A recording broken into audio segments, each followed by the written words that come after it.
ठीक है, class 9th का चैप्टर 8th इसमें शुरू करते हैं हम। अर्थमेटिक प्रोग्रेशन और ज्योमेट्रिक प्रोग्रेशन है ये। एक्सप्लोरिंग सीक्वेंसेस का चैप्टर है, exploring sequences and progressions.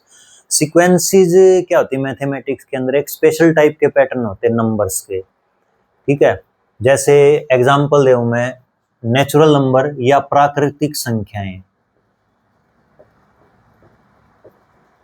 Natural numbers कौन से होते हैं? 1 2 3 4, ये नेचुरल नंबर्स हैं। इनका भी कोई ना कोई पैटर्न है, हर नंबर पिछले से एक ज्यादा है। जैसे एक, इसमें एक जोड़ा हमने, 2, फिर 2 में एक जोड़ा, इस तरह से। ठीक है, ये ऐड करते करते ऐसे ये नेचुरल नंबर्स है। जैसे ओड नंबर्स हैं, ओड नंबर्स सबको पता है भाई, ओड नंबर्स क्या होगा? 1 3 5, इस तरह से। ये भी एक स्पेशल टाइप का पैटर्न है मैथमेटिक्स के अंदर। इनमें हर एक में 2-2 का डिफरेंस है जो कंसेक्यूटिव में लगातार हैं। नेक्स्ट इवन भी इसी तरह से। जैसे स्क्वायर नंबर लें हम स्क्वायर नंबर्स लेते हैं 1 4 9, यानी किसी न किसी नंबर, नेचुरल नंबर के स्क्वायर वही ले रहे हैं हम, 16, इस तरह से। तो ये भी कोई पैटर्न डेवलप कर रहे हैं। इस तरह से हम सीक्वेंसेस है ना, सीक्वेंसेस, इन्हीं को सीक्वेंसेस बोलते हैं हम मैथमेटिक्स के अंदर। और अब जो ये चैप्टर है हमारा 9th क्लास का 8th चैप्टर है, जो इसमें जो सीक्वेंसेस आएंगी वो स्पेशल टाइप की प्रोग्रेशन बोलते हैं, जो एक रूल फॉलो करती हैं। एक तो अर्थमेटिक प्रोग्रेशन और एक ज्योमेट्रिक प्रोग्रेशन। वो किस टाइप की हैं उनकी स्टडी करते हैं। जैसे मैं एग्जांपल लेता हूं, जैसे मैंने ये नंबर शुरू किया 5 8, इसमें देखेंगे स्पेशल टाइप का। देखो क्या है इसमें, अब कोई पूछे कि क्या अगला नंबर बता सकते हैं हम? इसमें अगला नंबर क्या आएगा? देखें तो हम, देखो इसमें क्या आ रहा है, 5 में 3 ऐड कर दिया 8, 8 में 3 ऐड कर दिया 11, 11 में 3 ऐड किया 14, 14 में 3 ऐड करके हम बता सकते हैं कितना आएगा, 17। इस तरह की जो हम नेक्स्ट टर्म प्रेडिक्ट कर सके ना, इस तरह की इनको प्रोग्रेशन बोलते हैं। और जिसमें डिफरेंस कंसेक्यूटिव का सब में एक सा रहे, जैसे यहाँ भी 3 का डिफरेंस था, फिर नेक्स्ट 3 का, इस तरह से। ये स्पेशल टाइप की सीक्वेंसेस हैं, स्पेशल टाइप की प्रोग्रेशन है, जिनको हम क्या बोलते हैं? Arithmetic progression.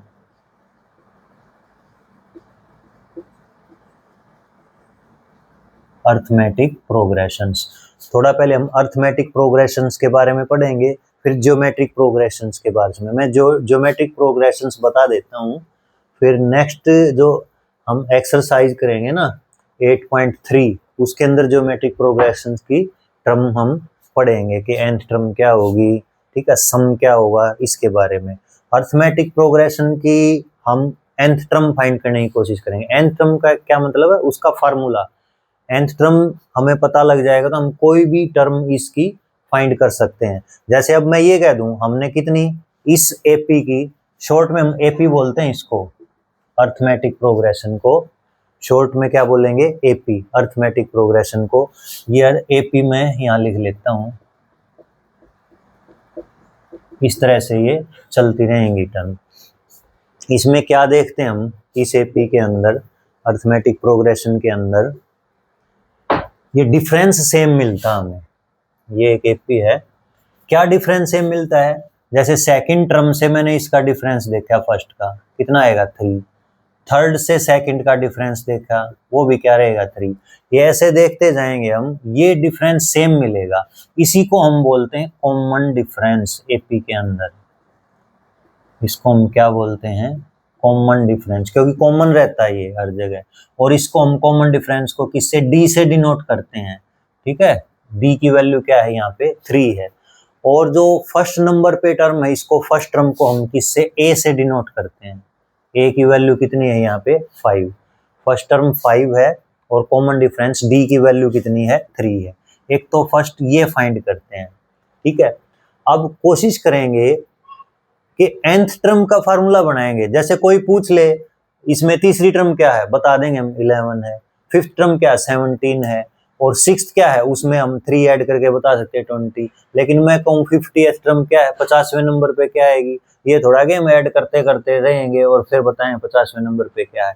या पूछ लूँ मैं 200वें नंबर पे कौन सी टर्म आएगी, ठीक है, 200th टर्म क्या होगी इस एपी की, तो उसके लिए हमें फार्मूला डेवलप करना पड़ेगा। फार्मूला देखते हैं हम कैसे, किस तरह से आएगा फार्मूला इसका, इसी एपी की हेल्प से हम लिखेंगे।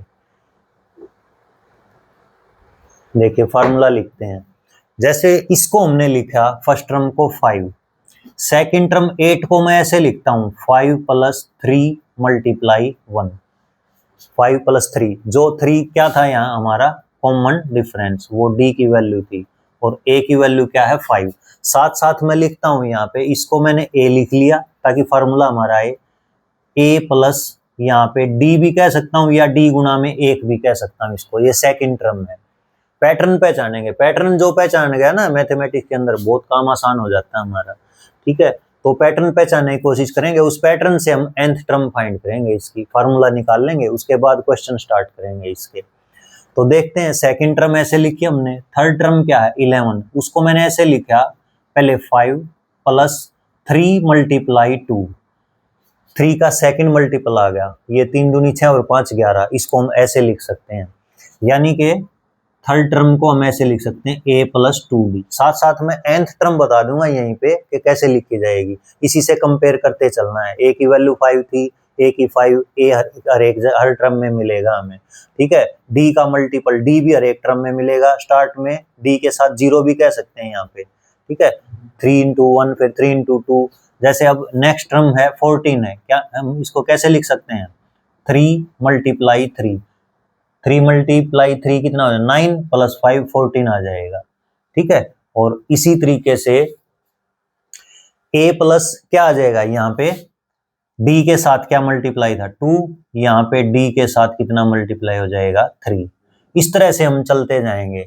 मेरे को फाइंड करना, देखो ये कौन सी टर्म है, इसको मैं कह सकता हूं फर्स्ट टर्म T1। एपी में टर्म्स को हम ऐसे डिनोट करते हैं T1 या A1, मर्जी है आपकी, अगर A1 भी कहना चाहो A को फर्स्ट टर्म। सेकंड टर्म को कैसे दिखाते हैं हम T2 करके, यानी कि टर्म 2 सेकंड टर्म है ये A + D। अब पैटर्न पहचानना है ताकि फार्मूला बने हमारा। यहाँ हम कोशिश कर रहे हैं, ये चलते जाएंगे कि nवें नंबर पे nth टर्म क्या होगी हमारी, हम तो ये कोशिश कर रहे हैं। ये पैटर्न पहचान के देखना nth टर्म कैसे आएगी। देखते हैं ये कौन सी टर्म है, ये हमारी तीसरी टर्म है T3। पैटर्न पहचानो T3, 3, यहाँ पे देखो a तो सब में कॉमन है, a तो आ ही रहा है सब में, d भी सब में है, d के साथ मल्टीपल चेंज हो रहे हैं हमेशा, यहाँ 1 है, यहाँ 2 है, यहाँ 3 है, वो देखेंगे हम, पैटर्न पहचानेंगे। जैसे फोर्थ टर्म में बता रहा हूँ, फोर्थ टर्म में यहाँ 3 है तो d के साथ कितना मल्टीप्लाई है 2, 1 कम, 3 से 1 कम। यहाँ फोर्थ टर्म में क्या है d के साथ 3, यानी कि 4 से 1 कम, d के साथ 3। यहाँ d के साथ कितना सेकंड टर्म में, सेकंड टर्म थी 2 है तो यहाँ पे क्या 1, 1d कह सकते हैं हम यहाँ पे, ठीक है, d के साथ 1 है तो यहाँ पे 3 के साथ 2, 4 है तो 3, n है तो बता सकते हैं क्या आएगा, n है तो a तो है सब में प्लस n है तो यहाँ a कम हो रहा है ना, 4 है तो यहाँ पे 3 है, 3 है तो 2 है, तो n है तो यहाँ पे क्या होगा, n से 1 कम कर देंगे n-1, और d सब में है मल्टीप्लाई इसके साथ d। यही हमारी nth टर्म है, बिल्कुल इजी। तो n टर्म अब भूलना नहीं है, n टर्म को हमने याद रखना है। nth टर्म का क्या फार्मूला हो गया, tn कितना हो गया, a प्लस में n-1 × d। मोस्ट इंपोर्टेंट ये नोट करने वाली बात है कि tn जो nth टर्म है किसी एपी की क्या होगी, a + n-1 × d, ये नोट करना है। जैसे हमारे एग्जाम्पल में अभी मैं ये हटा रहा हूं, इसको लिख देता हूं यहाँ पे कि किसी एपी की, और ये भी हटा रहा हूं यहाँ से, इसी एपी में हम फाइंड करेंगे अभी 20th टर्म, और ये अलग टर्म निकालने की कोशिश करेंगे, ध्यान देना। बस पैटर्न को पहचान के हमने ये लिखा है nth टर्म, ये जरूर याद रखनी है हमें, a + n-1 × d। इसको जरूर हमें याद रखना है। nth टर्म किसी एपी की क्या होगी, a plus n minus one into d. जैसे कोशिश करते मैं इसको उठा रहा हूँ नीचे से अभी, कि कोई बोल दे ये गिवन एपी है, इस एपी की आप फाइंड करो टर्म नंबर 30th, ये हमारी क्या होगी इस एपी की। ऐसा नहीं कि तीन जोड़ते जोड़ते जाएं, जब देखेंगे हम 30वें नंबर पे कौन सा है। अब अभी हमारे पास फार्मूला डेवलप हो गया। इस फार्मूले में हम क्या करेंगे, n की जगह कितना रख दें 30, n की जगह 30 रखते हैं। a की वैल्यू कितनी है, जो फर्स्ट टर्म है, फर्स्ट टर्म को ही हम a बोलते हैं, फर्स्ट टर्म। और d हमने फाइंड कर लिया था, जो डिफरेंस आ रहा है कॉमन 8 माइनस 5, सबसे इजी है, AP D है तो सबका डिफरेंस सेम मिलेगा। Second term minus first term कर देते हैं तो D की वैल्यू आ जाती है। तो ये वैल्यू A D और N क्या है यहाँ पे, N का मतलब क्या है, यहाँ पे 30th टर्म फाइंड करने तो N की वैल्यू 30 है, तो N की वैल्यू क्या रखेंगे हम, N की जगह 30 रखेंगे। इस फार्मूले के अंदर रख दिया हमने T30, N की जगह 30 हो गया, A की जगह कितना 5 प्लस N माइनस 1, n की जगह क्या रखा हमने 30 माइनस 1, d की वैल्यू कितनी है 3, तो ये कितना हो गया 5 प्लस 30 माइनस 1 कितना हो गया 29, मल्टीप्लाई है ये d यानी 3 की वैल्यू इसके साथ, 5 प्लस 29 3 जा कितना होगा 87, ठीक है 87 और 5 कितना हो जाएगा 92। तो 30th नंबर पे ऐसे लिखते जाएंगे, 30th नंबर पे यानी 30th टर्म, 30वीं टर्म इसकी क्या होगी 92 होगी। इस तरह से हम कोई भी टर्म इसकी फाइंड कर सकते हैं। इसमें भी तो देखिए nth टर्म का फार्मूला जैसे एपी में डेवलप हो गया हमारा, ये तो हमें जरूर याद रखना है, ये तो इम्पोर्टेंट है, हर क्वेश्चन में यूज होगा ये। Tn यानी nth टर्म क्या है हमारी a plus n minus one into d. मान लीजिए यहाँ पे ध्यान रखना है, n है यहाँ पे nth टर्म है तो यहाँ पे d के साथ n माइनस वन है। जैसे मेरे को ये बोल दिया कि 10th टर्म क्या होगी Tn, तो वो होगी a प्लस 9d, बस एक कम कर दो, यहाँ पे 10 है यहाँ पे 9 कर दो, n है n माइनस वन कर दो, ये डायरेक्ट लिखना भी आना चाहिए। Tn क्या है a प्लस 9d। जैसे T30th अभी किया था हमने, वो क्या था a प्लस 29d, ऐसे याद रखना है ये। जैसे कोई बोल दे T100 टर्म क्या होगी, तो हमको ऐसे लिखेंगे उसको हम a प्लस 99d, इस तरह से भी लिखना आना चाहिए, इस तरह से हम शॉर्ट में। जैसे कोई बोले इसकी 17 टर्म क्या होगी, तो a17 हम कैसे लिखेंगे, या T17, a17 भी वही है 17 टर्म, या T17, आप T17 लिख सकते हैं। जैसे T17 क्या होगा a प्लस 16d, a की वैल्यू कितनी है, a की वैल्यू कितनी है 5 प्लस 16, d की वैल्यू कितनी है यहाँ पे 3, तो ये कितनी हो जाएगी 48 प्लस 5 कितना आ जाएगा 53, यानी कि 17 टर्म इस एपी की क्या होगी 53। तो ये इस तरह से लिखना भी आना चाहिए। जैसे Tn है तो a plus n minus one into d, formula तो है ही हमारे पास। T10 है तो डायरेक्ट लिखो a प्लस 9d, T30 है तो a प्लस 29d, इस तरह से है। अब हमें ना एक्सरसाइज 8.2 करेंगे, ठीक है, एक्सरसाइज 8.2 करेंगे। अब किसी एपी को सिंबॉलिक फॉर्म में कैसे लिखते हैं, first term second a plus D, third term को क्या लिखेंगे a प्लस 2d। जैसे अभी बताया था Tn तो याद रखना ही रखना है, nth टर्म का क्या formula a plus n minus one into d. Second term लिखेंगे तो a प्लस 2 माइनस वन, यहाँ पे 1 करना है, 2 है तो यहाँ पे 1, a प्लस 1d या a प्लस डी सेकेंड थी। थर्ड है, थर्ड टर्म लिखेंगे तो 3 है यहाँ तो 2 आएगा, a प्लस 2d, ये थर्ड टर्म थी। और फोर्थ टर्म यानी a प्लस 3d, इस तरह से चलता जाएगा। nth टर्म क्या होगी a प्लस में n minus one into D. अभी तो ये ऐसे टर्म लिख दिए हमने। अब कोई पूछे इनका सम क्या होगा, इन सब का सम, जैसे a या इनके बीच में प्लस डाल दूं मैं, फिर ये प्लस ये भी प्लस, इस तरह से ये सारी प्लस करते गए हम, लास्ट में ये n टर्म होगी हमारी टोटल। n टर्म लिखी हमने, ये फर्स्ट है, सेकंड है, थर्ड है, फोर्थ है, ये कौन सी nth टर्म है। तो इन n टर्म का सम को हम कैसे एपी के ऐसे डिनोट करते हैं SN से। इसका मैं फार्मूला लिख देता हूँ। फार्मूला क्या होगा SN का, इसके दो फार्मूले हैं, ठीक है। एक फर्स्ट ये लिखते हैं हम n/2 2a plus n minus 1 into D. और इसका सेकंड फार्मूला एस एन का क्या है, n/2 a plus L. L का मतलब है लास्ट टर्म, लास्ट टर्म यहाँ पे nth टर्म ही है, तो लास्ट टर्म और ये nth टर्म हम सेम ले लेते हैं। इसका अगर आप कहोगे तो कमेंट में डालोगे तो मैं इसका है ना प्रूफ भी बता दूंगा, अभी तो आप याद कर सकते हैं ये एस एन, ठीक है। एस एन का क्या फार्मूला है, n/2 2a plus n minus 1 into D. अगर इसका प्रूफ कहोगे तो मैं प्रूफ का भी अलग से वीडियो बना दूंगा इसका, कि इसका प्रूफ कैसे आया, ठीक है, कि ये फार्मूला कैसे आया। अभी इस पे बेस भी क्वेश्चन होंगे, nth टर्म पे बेस भी क्वेश्चन होंगे। हम एक्सरसाइज 8.2 करेंगे, अभी 8.2 में देखेंगे हम, अलग अलग तरह के क्वेश्चन है, ठीक है, उसमें ये हम करेंगे। अभी क्वेश्चन नंबर फर्स्ट करते हैं हम एक्सरसाइज 8.2 का, 8 चैप्टर का ही। क्या दिया है इसमें, एपी दे रखी है हमें और फाइंड करना है 10th and 26th term. Find the 10th and 26th term of the AP. Given AP क्या वो लिख लेते हैं 3, 8, 13, 18, इस तरह से। इसमें क्या फार्मूला है, किसी भी टर्म को फाइंड करने का एपी की क्या फार्मूला अभी बताया था हमने, ये तो हमें याद ही रखना है। टीएन क्या होगा, a plus n minus 1 into D. हमारे पास टीएन में जो भी टर्म पूछी जाए वो फाइंड कर देंगे, कैसे, n की वही वैल्यू रख देंगे। 10th टर्म है तो n की जगह 10th रख देंगे। तो इसमें a और d यूज है फार्मूले में। a और d हम कैसे निकालते हैं, a तो फर्स्ट टर्म को बोलते हैं हम, फर्स्ट टर्म कितने इसमें 3, और d common difference, common difference सब में सेम रहेगा कंसेक्यूटिव का, यानी 3 में क्या ऐड करने के बाद 8 आया, 8 में वही ऐड करने के बाद ये आएगा। एपी तो गिवन है ही, तो सबसे इजी है सेकंड टर्म में से फर्स्ट टर्म आप सब्ट्रैक्ट कर दो।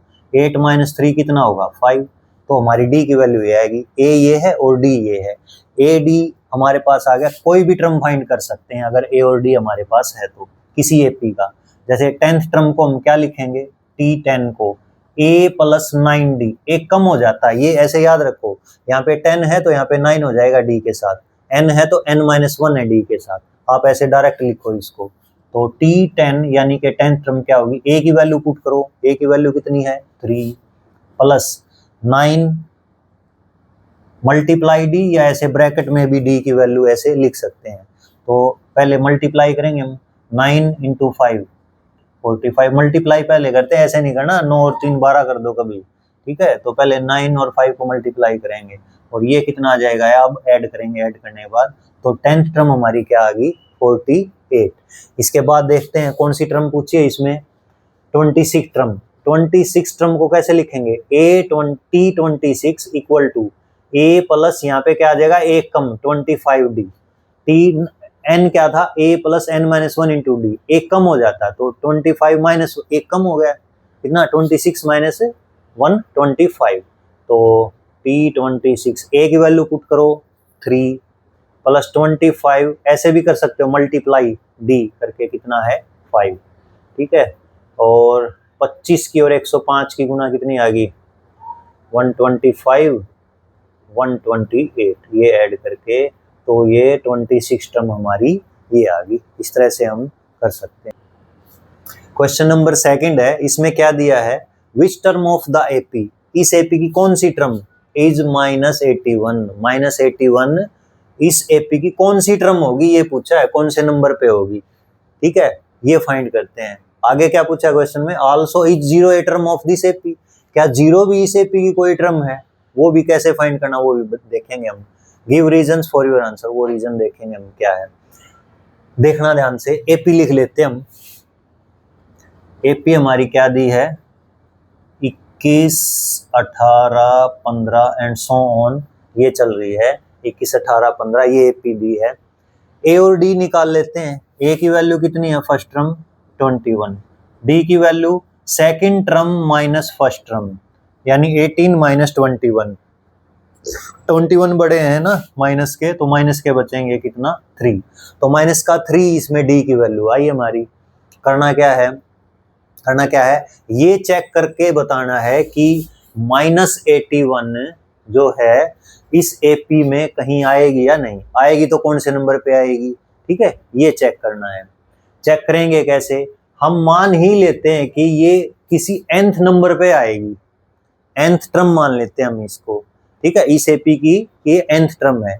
n की वैल्यू अगर आ गई 10 तो ये 10वें नंबर पे है, 50 आ गई 50वें पे, वो देखेंगे जो वैल्यू आएगी, ठीक है, n की वैल्यू। और n की वैल्यू भी इसमें क्या है, नेचुरल नंबर ही आनी चाहिए, क्योंकि हम चीजों को काउंट कैसे करते हैं, 1 2 3 4 ऐसे करते हैं, ठीक है ना, 1 2 3 4 चीजों की गिनती ऐसे करते हैं। तो यहाँ भी संख्याओं की गिनती ऐसे होगी, 1 नंबर पे, 2 नंबर पे, 3 नंबर पे, 10 नंबर पे, 12 नंबर पे, 100 नंबर पे। ये कभी नहीं कहते आधे नंबर पे या 1 नंबर पे या 1.5 नंबर पे क्या होगा, ठीक है, इस तरह से नहीं कहते। तो नेचुरल नंबर ही रहता n की वैल्यू हमेशा, ये ध्यान रखना है। एपी के अंदर n की वैल्यू, एपी और जीपी के भी अंदर भी, एपी के अंदर n की वैल्यू जो होगी हमेशा नेचुरल नंबर होगी। कोई ये नहीं कहेगा 1.5 टर्म क्या है, हम ये कहेंगे दूसरी टर्म क्या है, तीसरी क्या है, 10वीं क्या है, 20वीं क्या है, ये लिखते हैं। और n टर्म, ठीक है, इस तरह से n की वैल्यू नेचुरल नंबर आनी चाहिए, ये ठीक है, ये फाइंड करेंगे हम। तो tn क्या फार्मूला है tn का, a plus n minus 1 into D. इसमें a और d की वैल्यू पुट कर देंगे, और ठीक है, और nth टर्म, क्योंकि ये बार बार लगेगा ये फार्मूला, इसलिए हम लिख ही लेते हैं इसको। क्या चेक करना है, -81 इस एपी में कहीं आएगी या नहीं, उसको मान ही लेते हैं कि वो nवें नंबर पे आ रही है, ठीक है, nth टर्म है इसकी। तो ले लेते हैं हम इसको, लेट -81 बी द, या बी nth टर्म ले लेते हैं इसको हम, nth term of given AP, जो भी गिवन एपी है उसकी हमने nth टर्म मान ली, ये गिवन एपी है, इसकी nth टर्म कि nवें नंबर पे होगी कहीं ना कहीं, n की वैल्यू फाइंड करनी है। अब n की वैल्यू 10 आ गई तो 10वें नंबर पे -81 हो जाएगा, वही बतानी कि कौन सी टर्म है, ठीक है। तो देख लेते हैं n की वैल्यू, ये क्या है, nth टर्म माननी है हमने, nth टर्म क्या, -81। nth टर्म को हम कैसे लिखते हैं, tn करके, उसको हमने क्या माना है, -81। tn की जगह जो ये फार्मूला हमारे पास, tn की जगह तो क्या रखें, -81, और a की वैल्यू 21, d की वैल्यू -3, n इसको रहने देंगे इस इक्वेशन में, n की वैल्यू आ जाएगी, n की वैल्यू ही फाइंड करनी है। tn की जगह रखो जी -81, a की वैल्यू कितनी है 21 plus n-1 as it is, क्योंकि n की वैल्यू तो फाइंड ही करनी है, d की वैल्यू -3, ऐसे ब्रैकेट में करके लिख लेंगे -3। पहले 21 को उधर लेके जाएंगे हम, ट्रांसपोज करेंगे, -21, यहाँ पे कितना आ जाएगा, n-1 मल्टीप्लाई -3, ये ऐड करो, माइनस के कितना आ गया 102, और ये n-1 कितना -3 मल्टीप्लाई n-1 के साथ इधर आके डिवाइड होगा, तो 102 अपॉन कितना आ गया, ये -3, ये आ गई n-1 की वैल्यू। कैंसिल करते हैं, माइनस से माइनस कैंसिल, डिवाइड में मल्टीप्लाई में हो जाता है, 3 से ये कर दो, 34 आ गया इधर, और इधर है n-1, ठीक है। क्या करेंगे अभी, n की वैल्यू कैसे, ये -1 इधर आ जाएगा, 34 प्लस 1 हो जाएगा, n की वैल्यू यानी कि 35, यानी n की वैल्यू हमारे पास कितनी आ गई 35। इसका क्या मतलब है, इसका ये मतलब है, ये कौन सी टर्म मानी थी 81 -81, nth टर्म, n की वैल्यू क्या आई 35, यानी -81 35th टर्म है गिवन एपी की, ये आंसर आ गया हमारा। क्या लिखेंगे, therefore -81 is the 35th term of given AP, ये हमारा आंसर आ गया।